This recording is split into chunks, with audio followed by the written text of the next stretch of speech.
Hey you guys, so it's Friday and I usually put a budget video up for you guys, but I didn't have a budget specific video. So I thought I might talk a little bit about my budgeting journey. Next Friday will be the budgeting paycheck for the next paycheck. A couple changes that are going to be happening, and then I don't know if I'm going to film my I will film my September budget overview, but it's going to be a little different. You're going to see, even in next week's video, you're going to see some prices of things going up because prices of things are going up. And insurance renews next month, so that's going to go back up. I'm probably going to upgrade my internet a little bit, not terribly too much, but just a little bit. So that price is going to go up. So excuse the messy desk.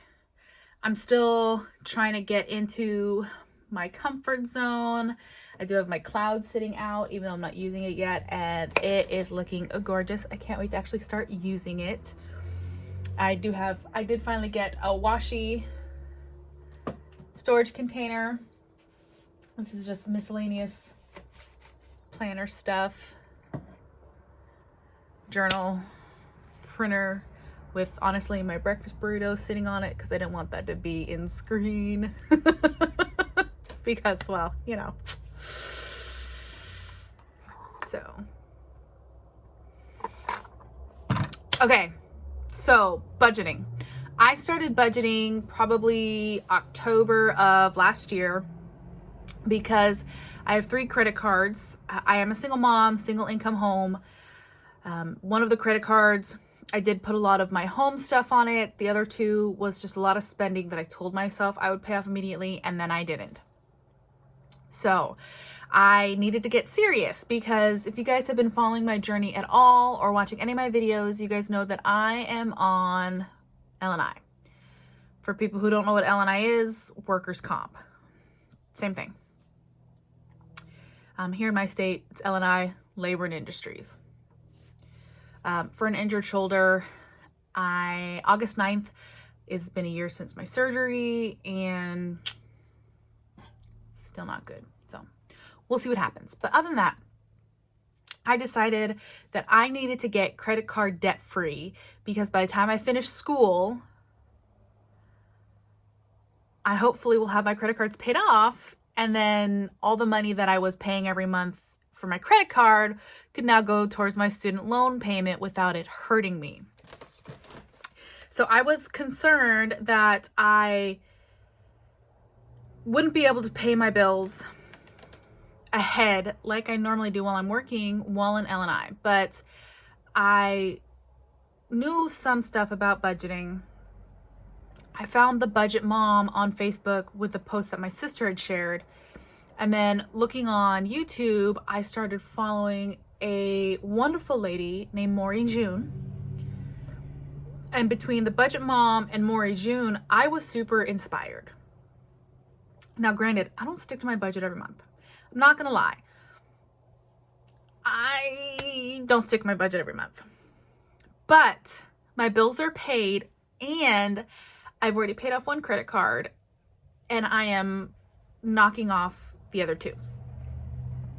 I'm actually further ahead on knocking the second one off than I thought I would be at this point because I was able to make a couple extra payments. And I'm doing great, in my opinion. All my needs and my kiddos' needs are met. All of our wants are met. So I think I'm doing fantastic.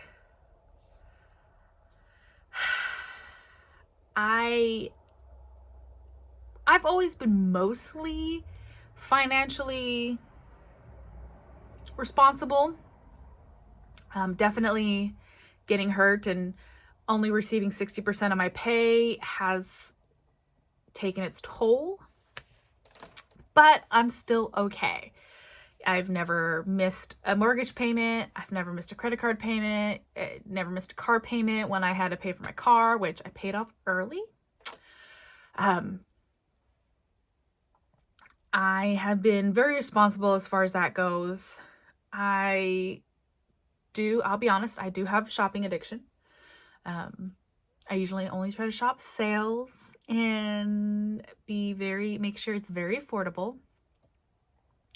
But I've been getting better. I have been getting better about that too.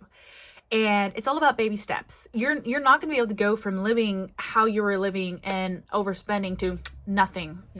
Zip, zilch, nada. You got it all buttoned up. There's no way.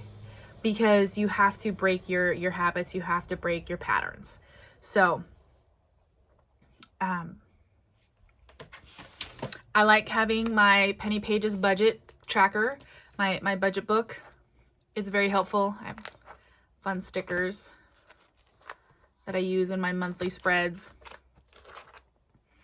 I haven't really shown a monthly wrap up just because I did both good and terrible. I kind of show it when I show the monthly for the next month, but some days I track really well. Like, I always track my expenses really well in here, but as far as like matching it up, I don't always, not always the best.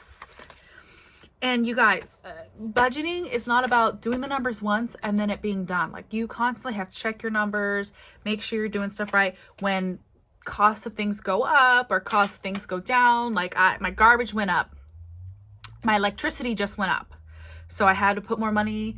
You're going to see more money is going to go towards electricity every month. So I had to rework my numbers there. Next month, insurance, it's probably going to go back up to the 371 because I have a couple accidents on my record. I know it is what it is.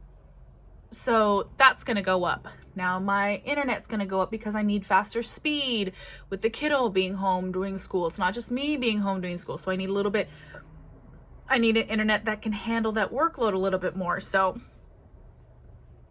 all those things will have to get figured into the budget. And I'll figure it in September's budget. A couple things you're going to see next paycheck. I've already made changes. And the big changes that I made, like putting extra money, the $11 extra toward my mortgage, I will continue. I will make sure that fits into my budget. And a couple other things that I'm doing, those will all still fit in my budget on top of, these bumps in the roads. And that's what they are. They're just bumps in the road. And because I've been budgeting, because I feel secure in how I'm doing things, when I get a bill that is going to cost me more every month, it doesn't freak me out. Like when I got my life insurance, because it was no longer being able to be deducted from my work. That's $40 a month for life insurance for me and my kid. It fit in my budget just fine. A little less spending money for myself, but other than that, it fit into my budget just fine. And before I started budgeting, not before when I was working, because when I was working, it was fine. I didn't have to worry about it when I was working. One, it was cheaper because payroll, and two, was automatically coming out of my paycheck. But I never really stressed about bills when I was working because I made enough, no big deal. Plus I did overtime. Like any extra spending I wanted to do, I did overtime. Like my paycheck hit my account and that was it. Like there was no extra spending out of that paycheck. Even if all my bills were paid and I had money left over, that went into savings. If I wanted to do fun stuff, I did the overtime. That was my big rule. If I wanted to do any extra spending that wasn't for the house or necessity or things for my kiddo, I had to do the overtime for it. So I did like 3 overtimes a pay period to pay for all my clothes, any extra fun stuff that I wanted to do. That way, when I got my entire paycheck, bills got paid, and then whatever's left over, that went into savings. Didn't worry about it. And that's kind of what I do. But being on L&I, there's no opportunity for overtime. So like I had to budget my spending into my budgets when I could. There was a period when I was doing a budgeting when I wasn't doing any of the extra spending. I wasn't making the extra credit card payments, but now I am.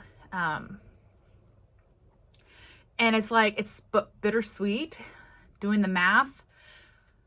By the time I do get done paying my credit cards off, and it's like, oh my gosh, I'm going to have this extra money I can put away or do something fun with the kiddo. No. Student loan payments. Bam.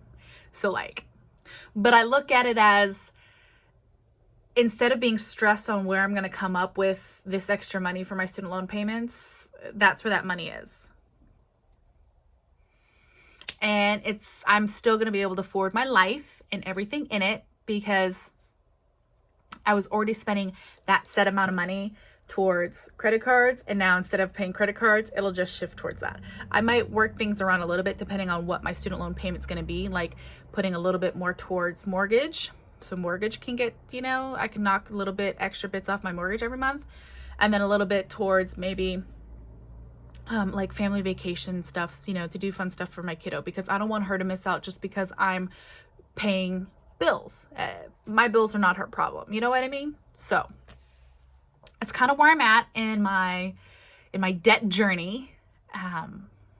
If you have questions, please drop them down below. I don't mind answering them. Like you guys saw, I'm clearly putting, my numbers out there. And I know there's a lot of budgeters that don't do real numbers.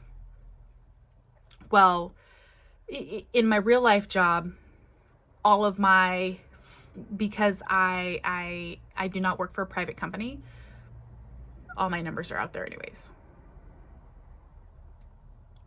So if you knew what to look for, you could find out these numbers anyways. So honestly, that's why I don't mind, and it doesn't bother me to have how much I get paid every 2 weeks out there and what my bills are, because I talk about it freely with my friends, and so why not? And if it helps someone else get their budgeting under control and inspiration and shows that they can do it, then I'm okay with that. I'm all about helping my friends and family get the financial freedom that they should have, and to help them show that it's not forever, and that there are options. So like I said, there's a lot of people that don't use real numbers or don't show all their full numbers because their income is private, and that's perfectly fine. My income is public. It's just the way it is. So these numbers are out there anyways. All right, you guys, that'll be it for this week's budgeting video. So if you have any questions, feel free to drop it down below. I'm not an expert. I'm not a financial advisor.